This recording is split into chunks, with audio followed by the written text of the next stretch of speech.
Colombia के बारे में बात करेंगे। एक देश है जो साउथ अमेरिका में पाया जाता है। एक ऐसा देश जो लगभग 12,000 ईसा पूर्व से कई स्वदेशी लोग और संस्कृतियों का घर बन चुका है। स्पेन आक्रमणकारी 1499 में देश के ला गुआजिरा इलाके में उतरे थे।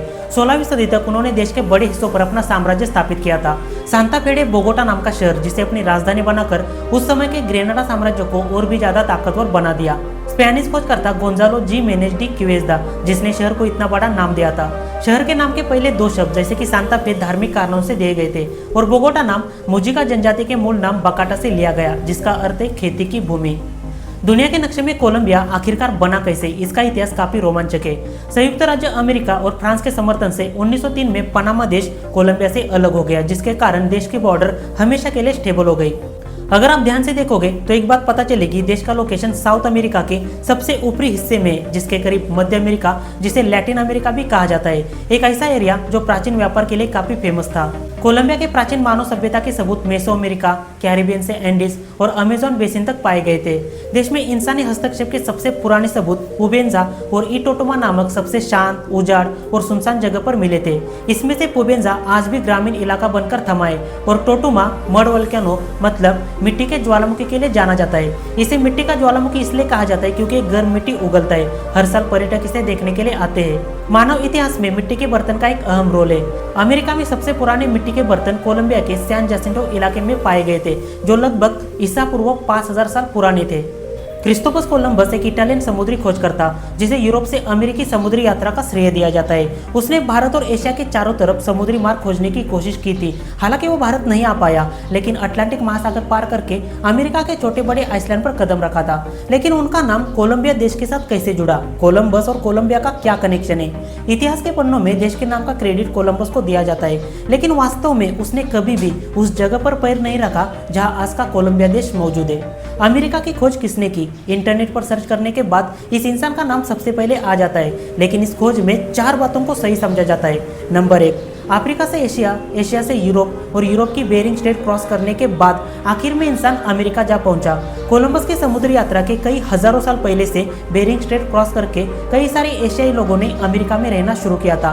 इन्हें नेटिव अमेरिकन्स, रेड इंडियंस या अमेरिका के मूल निवासी कहा जाता है। नंबर 2, लिव एरिक्सन, एक नॉर्स वाइकिंग खोजकर्ता, जिसे यूरोप के इतिहास में अमेरिका की खोज करने वाला सबसे पहला यूरोपियन माना जाता है। एक ऐसा इंसान जिसने ग्रीनलैंड की खोज की और 1000 ईस्वी के आसपास यूरोप से अमेरिकी समुद्री यात्रा का सफर किया था।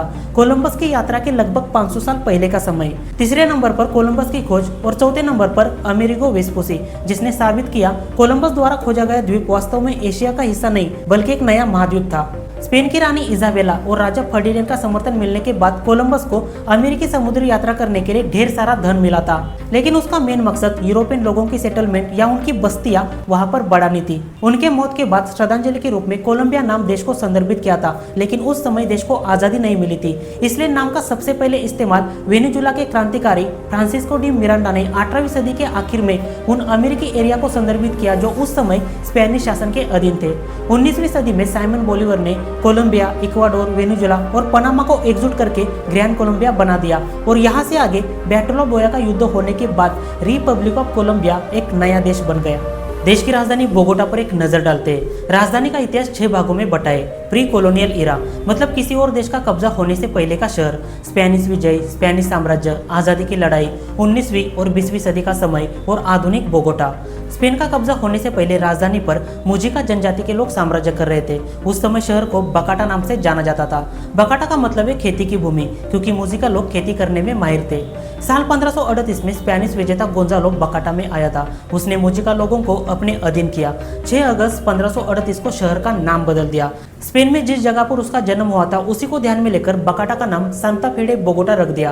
एक ऐसा समय जब कोलंबिया पूरी तरह से स्पेन के कब्जे में था। स्पेनिश सरकार ने देश के मूल निवासियों पर कठोर कर नीतियां लागू की, जिसे रिजिड टैक्स पॉलिसीज कहा जाता है, और उनके अधिकारों को भी सीमित कर दिया।